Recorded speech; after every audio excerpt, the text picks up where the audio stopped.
Conquest of Redridge, 3 years after the Dark Portal.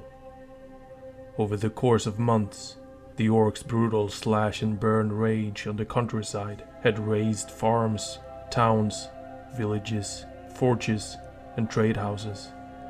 Stormwind's economy was in ruins. More critically, many sources of food either had been destroyed or had fallen into the Horde's hands. Stormwind City's supplies would run within a few months. Knowing this, Warchief Blackhat initiated the next phase of his war. He would bring the Horde north and conquer the region called the Redridge Mountains. From there, the orcs would launch an invasion into Stormwind City itself. The foothills of Redridge fell to the Horde with little resistance. It was so easy. The orcs believed the humans would not challenge them at all before they reached Stormwind City. That was exactly what Commander Lothar hoped they would think. Blackhand led a small orc raiding party into the mountains, seeking to claim the township of Lakeshire as a Horde stronghold. Without warning, Lothar and its knights roared down the slopes, surrounding the orcs in an expertly executed ambush. The Horde raiders fought hard, but nearly every one of them died in the attack. Lothar almost collected Blackhand's head that day as well, but the war chief was accompanied by 2 Shadow Council warlocks. Their fellfire turned the tide of battle, forcing Lothar to retreat before he could draw Blackhand's blood. Blackhand and the other survivors limped back to the Horde encampments. In the coming weeks, a much larger force would go on to take Lakeshire and the surrounding land. Blackhand had little gratitude for the warlocks who had saved his life. His brush with death had humiliated him. He blamed the Shadow Council for not sensing the impending ambush, and he personally executed the 2 warlocks for incompetence. Gul'dan was less than pleased by this development. The warlocks were his subordinates to discipline, and he did not have unlimited supply of them to spare. Blackhand ignored Gul'dan's anger. As war chief, he was above being questioned.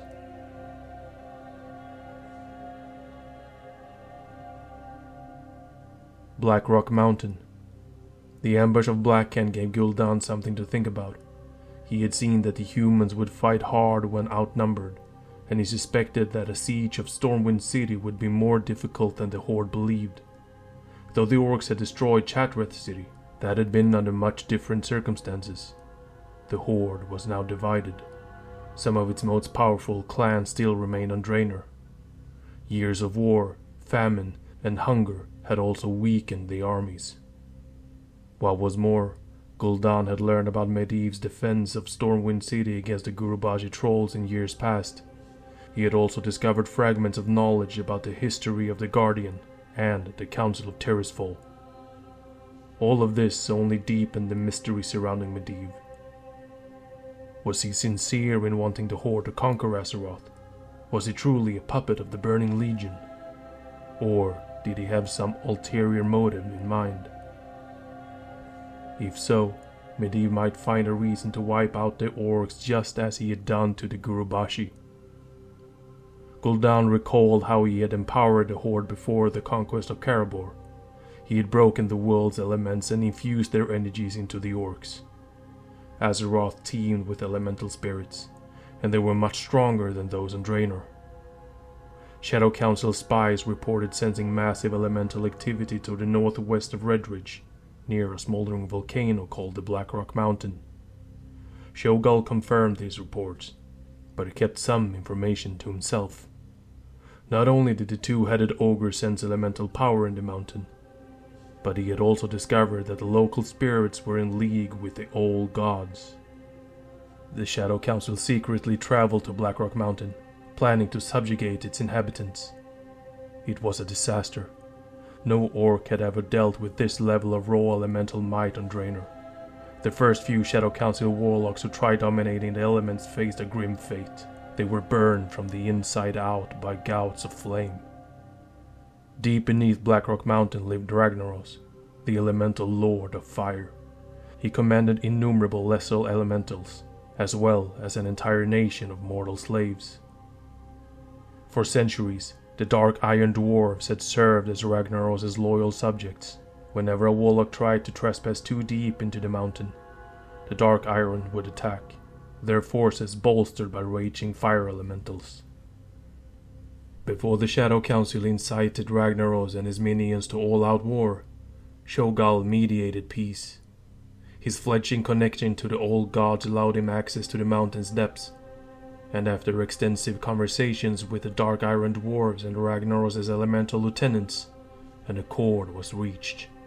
The old gods were delighted with the work the Horde was doing, and they wanted to help, but they had no intention of giving even a scrap of power to burning Legion puppets like the orcs. After all, Sargeras and his army stood in direct opposition to the powers of the Void. Yet, they did grant the Shadow Council a small refuge, called Blackrock Spire, high in the mountains. If the warlocks remained there, they would not be disturbed by Ragnaros or his followers. Gul'dan was disappointed that this quest to seize the mountain's power had failed, but he was pleased that Shogal had proved to be such an effective diplomat.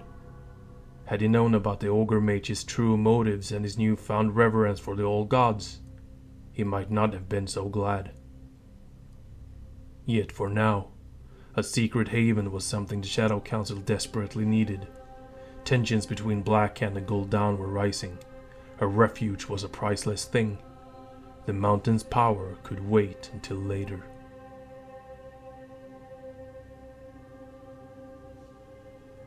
The First Siege of Stormwind. Brightwood, Westfall, and the Red Ridge Mountains were now under Horde control. The time to strike at Stormwind City had come. Warchief Blackhand scoffed when Gul'dan told him his mission to Blackrock Mountain was a failure. He had expected nothing less. He was prepared to crush Stormwind City without the help of the borrowed elemental power. Thousands of Horde soldiers flooded through Elwyn Forest and established siege lines outside Stormwind City. They encircled the stronghold, cutting off all access except for the sea. Blackhand ordered Kilrog and Shogal to lead the Bleeding Hollow and Twilight's Hammer clans in an assault against Stormwind. To soften the city's defenses, the Horde bombarded the walls with siege engines through the night. At dawn, Kilrog and Shogal launched their attack. Orcs charged the battlements, while warlocks engulfed Stormwind soldiers in fellfire. The losses among the city's defenders were staggering.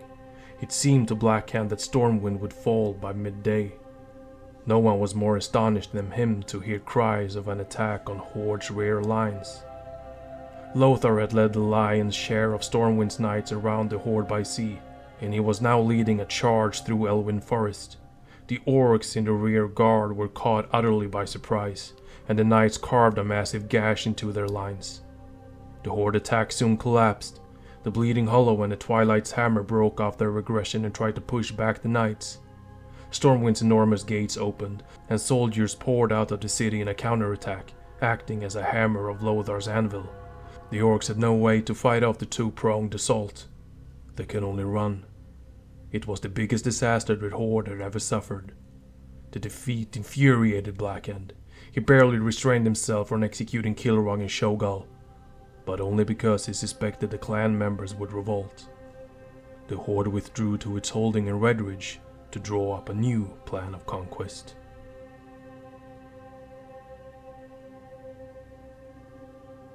The Cursed Tower. Stormwind's victory over the Horde had not been a matter of luck. Lothar and King Lane had been acting on very specific information. Many of the Horde's battle plans had been provided by Khadgar, who had learned them from Garona. Gul'dan knew that Garona was revealing information to her human friends about Orcish culture and the Horde's movements, but he did not order her to stay away from Karazhan. The details Gul'dan had learned through her about Medivh and his mysterious home were too valuable to give up, despite the risk posed to the Orcs' war effort. Garona and Khadgar conversed frequently when they were together in Karazhan, especially about their growing concern for Medivh. In recent months, Karazhan had become darker and more twisted. Tormented spirits floated through the hallways in greater numbers than ever before. From time to time, Khadgar and Garona were subjected to vivid, horrific visions of the past, present, and future. Khadgar suspected this was all due to Medivh. The Guardian's mood swings had vanished entirely. That was a relief, but only at first. His rage had disappeared, but it seemed to have been replaced with nothing at all. It was as if Medivh had simply lost the ability to feel anything. As he withdrew from his humanity, the fabric of reality in Karazhan seemed to unravel. Khadgar searched through the books in the tower's libraries, desperate to find any clue that would explain what was happening. An obscure tomb seemed to hold answers. There was an ancient technique that allowed a skilled mage to evoke visions of specific memories. Unfortunately, the spell proved unreliable. Khadgar was rarely able to summon a vision of the moment he wanted, and questions about Medivh did not work at all. After much trial and error, Khadgar decided to use the spell in a different manner. Perhaps he could see the origin of the rift connecting Azeroth with the Orcish homeworld. This latest effort succeeded, but the answers it provided were almost beyond belief. Both Khadgar and Garona watched in horror as a new vision unfolded around them. They saw a mysterious stranger confronting Gul'dan on Draenor. The hooded man convinced the Shadow Council to create the Dark Portal and invade Azeroth by showing that the world was ripe for plunder.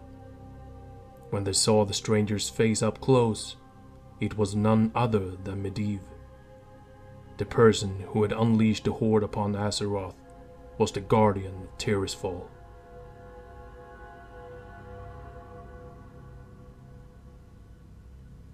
Fall of the Guardian. Scarcely had the troubling visions faded when Medivh learned of what Khadgar and Garona had discovered. The half-orc and the human narrowly escaped the Guardian's wrath. They fled to Stormwind City, hoping to warn King Lane and Lothar of Medivh's treason. Khadgar insisted that Garona be allowed to enter the city, and she accompanied him when they met with the king. Gul'dan was watching through her eyes, and when he realized she was in the same room as Stormwind's ruler, he tried to compel her to murder Lane. Garona resisted the strange urge to commit violence, not realizing that it was coming from the warlock. Lane could not believe that Medivh was responsible for such a treachery, but Lothar did. He trusted Khadgar. As hard as it was to admit, he knew now that Medivh was a greater threat to Azeroth, even more so than the Horde. Lothar charged the Knight Gavinrad with commanding Stormwind City's defenses. Then he led a war party to Karazhan, accompanied by Garona and Khadgar. With a heavy heart, Lothar vowed to capture or kill his childhood friend. Observing this all through Garona's eyes, Gul'dan panicked. He had not yet found the location of the tomb of Sargeras, and he could not allow Medivh to die before he learned it. As Lothar and his allies arrived at Karazhan and began their attack, Gul'dan reached out to the Guardian's mind. At first, Medivh's mental defenses were too strong to penetrate. Yet, as the battle commenced, he grew distracted. Gul'dan frantically rummaged through the Guardian's memories, searching for any useful information. Just as he had done during the fight with Egwin, Sargeras assumed control over the Guardian's thoughts and actions. He unleashed the full might of his power on the intruders. The battle at Karazhan was a maelstrom of fire, steel, and magic. Garona's mind was assailed by the Guardian spells. Sargeras tried to take control of Gul'dan's mental chains and use Garona against her allies, but it was only partially effective. Confusion rippled through the half-orc. She soon found it impossible to differentiate between friend and foe. Khadgar was nearly killed in the assault. Sargeras tried to rip his soul from his body, and when that failed, he drained part of his life force. The apprentice was prematurely aged, a young man who had become old and wizened. In the end, it was Khadgar who buried a blade in his mentor's chest, fatally wounding him. Striking down the Guardian forced Sargeras' spirit from his body, banishing the Legion's lord into the depths of the twisting nether. In Medivh's last moment, his thoughts became clear for the first time in his life. The full realization of what he had done, of the untold deaths he had caused, pressed down on him. He had utterly failed as Guardian, but Khadgar and his allies had accomplished what Medivh could not. They had defeated Sargeras and thwarted his plans. Medivh's last words were of thanks.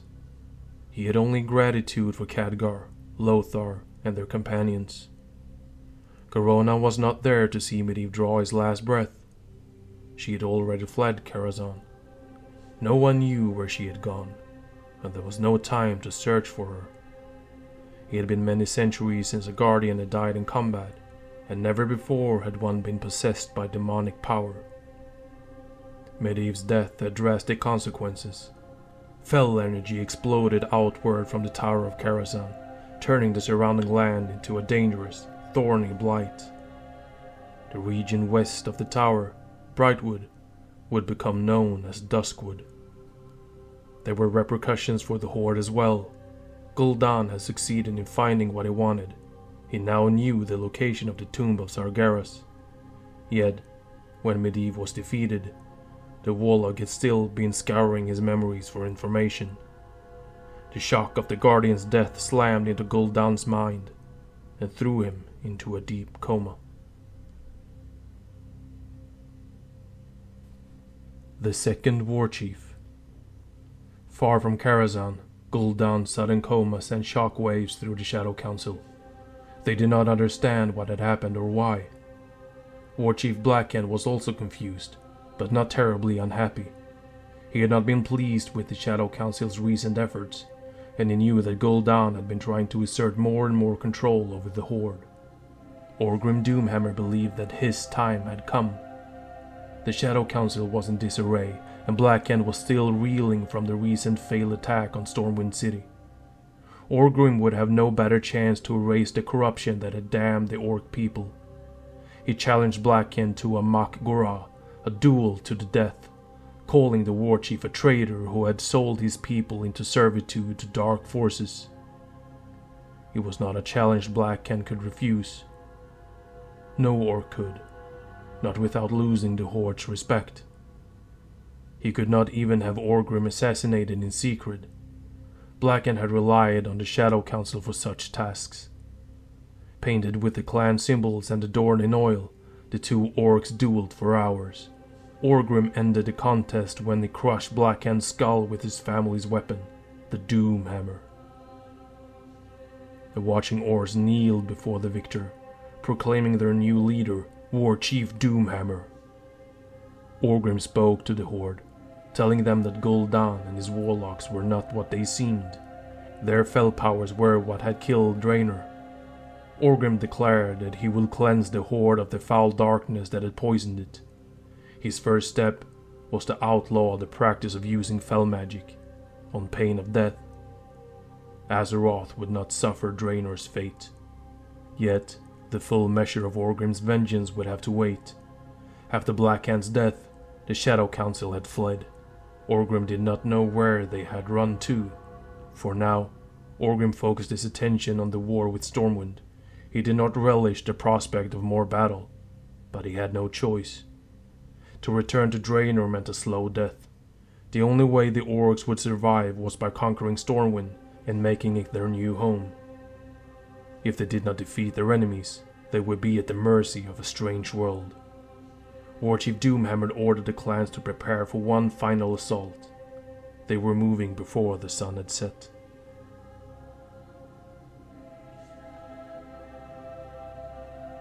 The second siege of Stormwind. Warchief Doomhammer would take no chances with the second attack on Stormwind City. He unleashed the full might of the Horde against the stronghold. He had briefly considered calling on the War Songs, the Shattered Hand, and the other clans that were still on Draenor to reinforce them, but there was no time. Every day that passed was another day the Stormwind had to regroup. As the battle commenced, both sides knew that this day would decide the fate of Stormwind. There would be no quarter, no mercy, and no retreat. The Horde breached the city's walls and stormed into the streets, but Stormwind's defenders held them at bay. At least for a time. King Lane was covenanting with his military commanders in Stormwind's keep when he received word that Corona had arrived from Karazhan. Lothar and Khadgar were still gone, and the king was worried about their fate. Eager to learn what had happened, Lane allowed Corona into his presence. She was going to tell him about the battle with Medivh. Before she could, something snapped in her mind. She had resisted Gul'dan's orders to kill King Lane before, but her encounter with the Guardian had scrambled her thoughts. The line between friend and foe blurred, her willpower faltered. The Warlock's old command to kill the king flared bright in her mind. Deep down, she had no wish to slay Lane, a stranger who had welcomed her into his kingdom, who had treated her with more respect in recent months than the orcs had shown her in a lifetime. Yet, she could no longer disobey Gul'dan's order. With tears streaming down her face, she plunged a dagger into Lane's heart. The young prince, Varian, witnessed the murder. His father's assassination deeply impacted the boy, and it would forever taint his perception of the orcs. He would view them as a deceitful and murderous people. In the confusion that followed, Garona escaped the keep, vanishing into the chaos of battle. Word of the king's death spread quickly, and morale faltered. Fighting engulfed nearly every corner of Stormwind. The Horde's continuing barrage set fire to the city. That was when Lothar and Khadgar returned from Karazhan. They saw the chaos, and when they learned the king was dead, Lothar took command of the remaining forces. There was nothing left to be done for the city. He could only save as many of its people as he could. Lothar ordered a mass evacuation of the city. He, Khadgar, Gavinrad, and the remaining soldiers gathered Prince Varian and his mother, Queen Tarja, along with any other citizens they could find. They fought street by street to Stormwind's harbor, losing many on the way. Among the casualties was Tarja. When Lothar and the other survivors finally reached the docks, before they set sail, they destroyed nearly all of the city's remaining boats so that the Horde could not follow. Stormwind City burned to the ground behind the refugees. The first war was over. The Horde stood victorious, but its war chief was anything but happy.